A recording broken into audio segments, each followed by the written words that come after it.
Yeah, 2027 elections are coming, and I want every Nigerian to take this message very, very seriously. If you are asked in court today to prove beyond reasonable doubt that 2023 elections were being rigged, how will you prove it? The truth of the matter is that nobody can actually prove in court beyond reasonable doubt that the elections are being rigged in this country, even though we know very well that the elections are firstly being rigged in Nigeria. Look at what happened in 2023 when Peter Obi carried out those thousands of documents into the courtroom in trying to prove that elections are being rigged. The truth of the matter is that if you are the judge in that courtroom, you think you have that time to go through all those thousands of papers in trying to confirm that the elections are being rigged? You cannot do that. You strike that case out and they don't have evidence.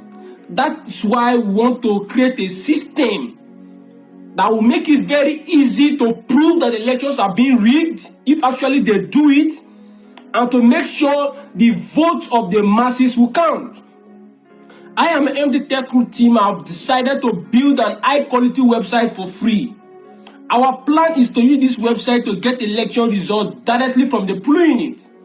Since INEC don't want to do it, we will do it for them, we will help them, so that in case they tell us there is a glitch, we will have a backup that they can come and take from us. No problem, but we'll still follow them to do the coalition. Our plan is to use this website to get election results directly from the polling unit. We are planning to divide this website into 36 states and the Federal Capital Territory, and each state subdivided into the ward level, the federal constituency, and the polling unit. And our plan 2027 is that we want to deploy 4 persons to every polling unit all over the country, so that our agent will video the counting of election results and snap the election result and upload both the video and the picture on our website in that polling section. We use this method to take election results all over the country, so that we can follow INEC to do the coalition, and we will know who win the election. And when they say we should prove it, we will prove it easily with our website. In the digital format, not the analog papers. In the digital format, I will prove it beyond reasonable doubt that if elections were being rigged, the elections are being rigged. Mahmoud spent 200 billion deceiving us that he want to transmit the election result from the polling unit by using beavers. After wasting 200 billion, this man came up to tell us with a foolish, reckless excuse that there was a glitch. That's why when people are talking about electoral reform, telling the same thieves, criminals, tyrants, wicked people to say they should reform the system to do something transparent, it gets me crazy. I see it as a waste of time. It is high time we change strategy. INEC is not reliable and cannot be reliable. The only way INEC can be reliable is if we can create a system to monitor INEC. If we can create a system to monitor INEC, that's the only way INEC can be reliable. And this our system is the only way we can use to monitor INEC, by following INEC to get the result and upload to our polling unit, following INEC do the coalition to make sure there is no error. And if there is error in the side, we will correct them with real data by the video of the count of the polling unit and the picture of the polling unit. We can able to clarify the elections are being rigged. We need the support of every well-meaning Nigerian to work with us. INEC cannot be trusted. These people cannot be trusted. A man that wasted 200 billion and is working free is the same man you people are expecting to come and conduct credible election in the name of electoral reform. 2027 is coming. Please join us. Have you ever wondered how messed up Nigeria is? Now, if you don't understand it, let me try to project what 2027 looks like. Then if you understand it, then you will know how messed up Nigeria really is. First and foremost, we have 2 groups of people who believe that Nigeria must be one, but we must continue to hate ourselves. Now, I'm talking about the core Muslim North, who believe that if power does not reside with them, then governance must be distorted. Governance must be made impossible. We saw that in the Buhari administration, right? Now, we have another group who believe that if it's not their tribe, anything that bears the coloration of the Yorubas in power, then it's good. No matter how bad it is, it's good so long as it's Yoruba that's on seat. Now we have them. A good example of them is the Tinubu supporters. Now, when you look at 2027, when you look at the coalition, when you look at the Tinubu administration, and when you look at the whole players in the game, you realize that Nigeria is really really messed up. Now, you have a Tinubu who heads Nigeria and has the stupid support of certain people who believe he's performing, and the only reason why they see him is because he has wore the perfume of Yoruba. So anytime he does anything, he's good. Jagaban, you're trying. Then we have another group of people who believe that power must return back to the north. I'm talking about Atiku and El-Rufai and the other man, what's his name? They believe that power must return back to the north. Why? I don't know. Then we have another man that's called Peter Obi, who I believe, the Tinubu, Atiku, El-Rufai, everybody knows that if Nigeria is handed to him, Nigeria will definitely change. Nigeria may not be better off, but it will definitely toe the path of betterment, where Nigerians begin to see that, yes, leadership can actually transform Nigeria. And if they give him that power, they believe that even if Peter Obi enters into a 4-year agreement, they believe that after the 4 years, with visible changes, Nigeria may clamor for his continuation, and that will bring another chaos. Now, but the most disturbing aspect of this whole scenario in 2027 is the fact that no one except Peter Obi is talking about changing Nigeria for the better. No one. Now, you may not have seen my video the recorded video for some time now. But then this morning, somebody called me and was like, there was a video I made sometime when I said, it's like Tinubu and the Fulani Caliphate. It's like they had an agreement, like a pact, that look, since you so want this power desperately and you've claimed it's yours, rather than this blackmail, okay, we're going to give you this power, we'll rig it and give it to you. But you see, our Fulani agenda that we have started in motion, please don't go there. You can do your Yoruba agenda and whatever, but I say our agenda, don't touch it. Because how do you explain that insecurity can be this bad? Tinubu is not talking about it. No state of emergency declared in states where there are high-end observation of insecurity. No declaration of state of emergency. So how long will this continue? No, we still have 2 full years to go for this administration to end with no visible achievement, but yet we are talking about the permutations of who becomes the president of this country. Now, here is another scenario I also want to paint. Tinubu, the way I see this man, it is either he becomes president or the country collapses. He doesn't care. If you meet Tinubu now, let's say I'm a fairy godfather, I meet Tinubu. Dear Tinubu, can you sacrifice your presidency for the betterment of Nigeria? I am sure you and I know the answer that will come from Tinubu. No. That man is so obsessed with power. Obsessed. And even those chanting is Yoruba local, they are not even benefiting because they spoiled. I mean, the carnage, the wrath is everywhere, including those that are saying our local. So 2027 is by far the most complicated scenario ever. If anyone says he can wrap his head around 2027, you're lying. You're lying. Because we have the greedy, we have the ugly, we have the bad, and we have the innocent. In fact, it's a pity. It's a pity that in a world of AI, we have left the computer age, now we're talking about artificial intelligence, where it says to the fact that civilization has transformed man to the highest form of intelligence, to the extent we can build our own intelligence. While the world is advancing in artificial intelligence, we are here still talking about tribalism, still talking about religious intolerance. And the most painful thing about it is that you see a young man, educated, still making arguments in the line drawn by tribalism, still making arguments in the line drawn by religious sentimentality. It's a pity that while we all cling on our biases, we fail to see that Nigeria is crumbling. So when 2027 comes, what will determine your decision? Is it that it has to be Tinubu because he's my tribesman, or because Tinubu is actually performing? Not performing in the lens of your biases.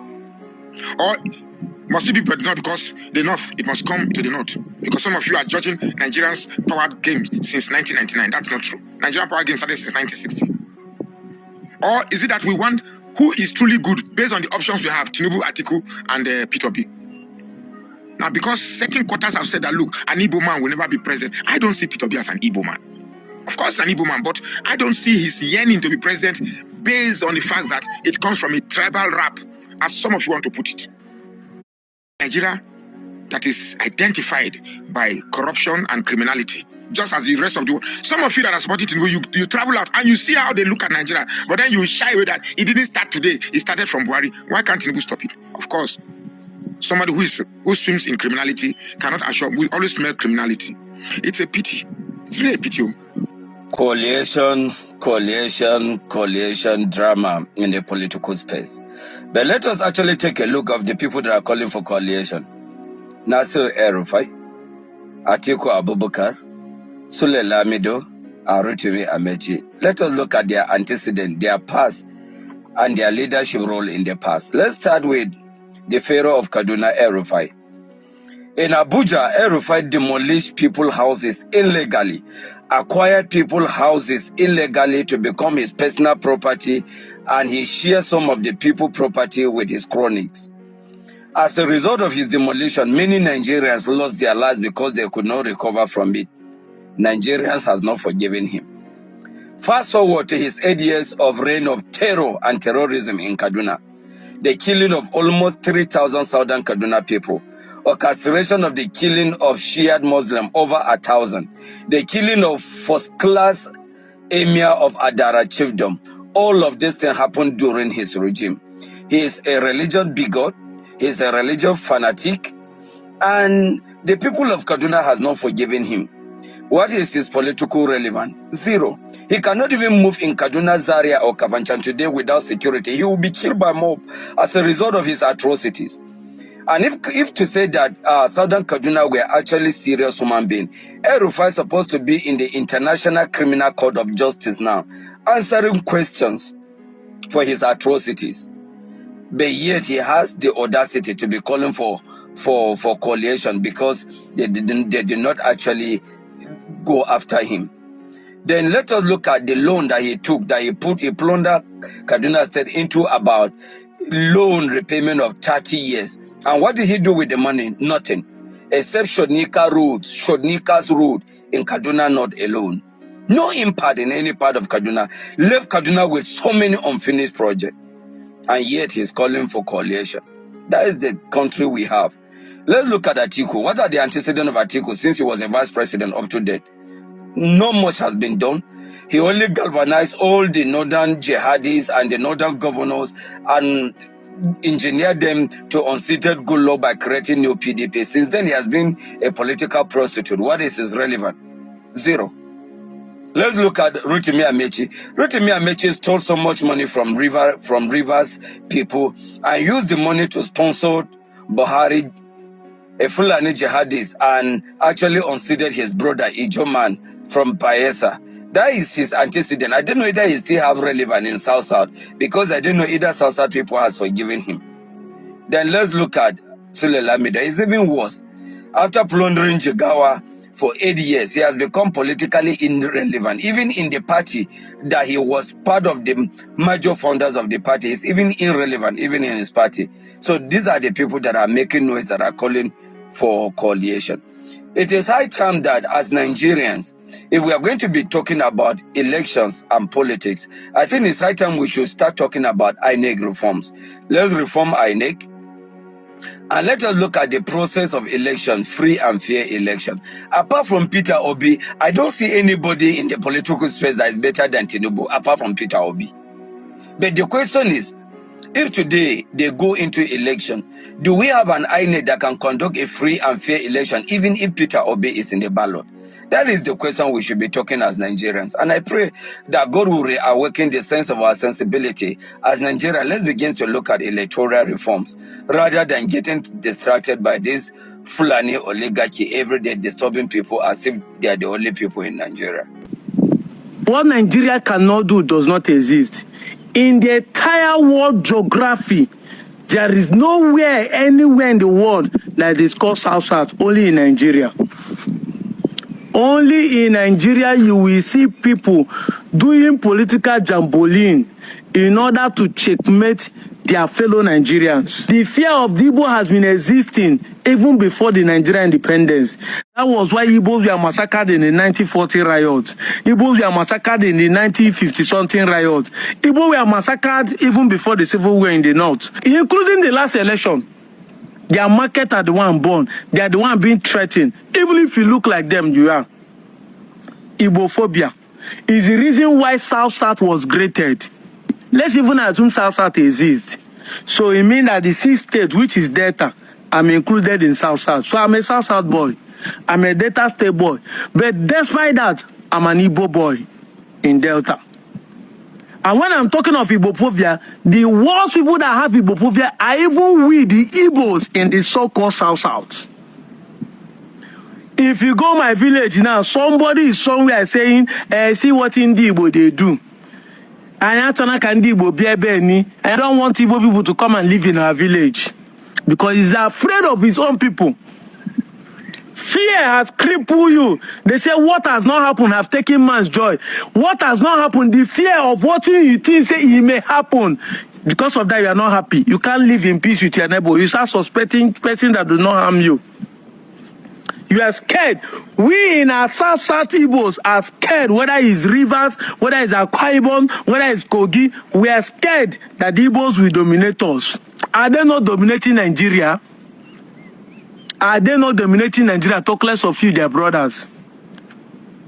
Anambra State still produce the best schools in secondary and WAEC and junior secondary. Have Delta produced anyone? Has Rivers produced anyone? What are you afraid of? Are they not dominating? Name how many rich people come from Delta State, and name how many billionaires come from Anambra State. They might not even have the richest person, but yet they have so many people that are doing well. We are not, are they not industrialized? If not that Asaba is capital or that Port Harcourt is capital, do we have any other place we can boast of? They have Onitsha, they have Nnewi. They are not the capital, oh. Aba is here in Abia. This is not the capital, oh. Why are you scared of? That I will take your land. The real people that are taking lands are the Fulanis. How many of you are fighting them? Has there been any land they say Igbo people come and grab it from your fear? Because it is fear. It's not like you have evidence. Just fear. Notion. I believe. I've been at the crude oil you think you have in the South South. How many of the South South citizens has an oil well? Even the Igbos have an oil well. The so-called Southeast. But how many of us in the South South has an oil well? You are scared they will come and take all of it. How many of you have benefited from the oil? How many of you in the South South? Where in Anyoma, Ukwane, Eka, Ewanke, where in Ikwere, Itachi, Undoki, that is developed because their son has an oil well or because they have an oil well? Where? I've been at Bayelsa. But you are afraid. You are having Igbophobia. You are afraid of your own people. See if you are not. You don't know that one of the reasons why they are trying to make you not to believe that you are Igbo is because once Igbo become the major tribe in Nigeria, it will be easier to decimate other people. When I was in school, I said the North is united. That is true. But the Northern youth does not have the strength to push their government for good governance. If not, they have the highest number of people that have ruled Nigeria. Yet they are still not developed. Yes, forget the presidency. If the Igbo youths are united, we don't even need to be a president. We can push our state governors to do the right thing. But we are even divided among us. In River State, you are divided. In Delta, you are divided. In Bayelsa, you are divided. This one say I'm not Bibo. This one say I'm Bibo. This one say I'm Bijo. This one say don't call us South. This one say call us Niger Delta. How can you speak with one voice to demand good governance from your governors? This is the reason why people like us are preaching. Stop being afraid. Be a lion, even though I know that all fingers are not equal. Not everybody will have the boldness. Even in a family, not all child behave the same. Some of you are Igbos, we are behaving as if you are not Igbo, because the Igbos we know are very aggressive, bold, and don't deny their identity. I'm out of here, Joe. Whose voice have been ignored for too long? This is yours. This mandate is not about titles or position. No, it is not about anything else but to reclaim our local government and to restore our dignity and rebuild our communities. It is about those who have been excluded from governance by a broken system. The market woman whose stalls was demolished. The young people who have been left unemployed the child who was forced to stay home because public schools are closed, and the sick who die because health centers are non-functional. Let me be very clear, this is our time. Yes. And I will not be silent. For too long, the Abuja Area Council has been reduced to a shadow of itself, a shell of what it is meant to be. While the city surface shines, AMAC grassroots have been starved of leadership, service and development. The councils have become invincible, and the people have been abandoned. But I say today that enough is enough. This is not the season for recycled failure. This is the era of new ideas, fresh leadership, of people-oriented governance. The days when few political elites dictate the future of millions are coming to an end. Democracy is not about coronation. It is not an inheritance of a selected few. Yeah, that's how. Democracy is a context. And in true democracy, the people will decide. Yes.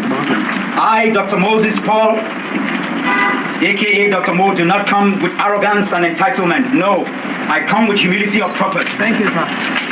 The strength of conviction is what drives me, and the readiness to serve. I stand before you to declare that AMAC will rise again, not through empty promises, but through practical, people, solution-centered ideology. ADC! 5 key points of what I want to be held to, as this video is being done today. When we get there, I want this to be published, like my leader would say. I've had the opportunity just in 2024 alone to be in 17 states of America with him. And I've been around the world, from Asia, everywhere around the country. A man who has stood his ground against all odds. I did not even spoke with him or sought his consent. I never called him. I did not even have his phone number. When he sent for me in December 2023, he said, I've been watching you through the campaigns and how you've held up yourself. And I ask everyone today here to dig into who I am.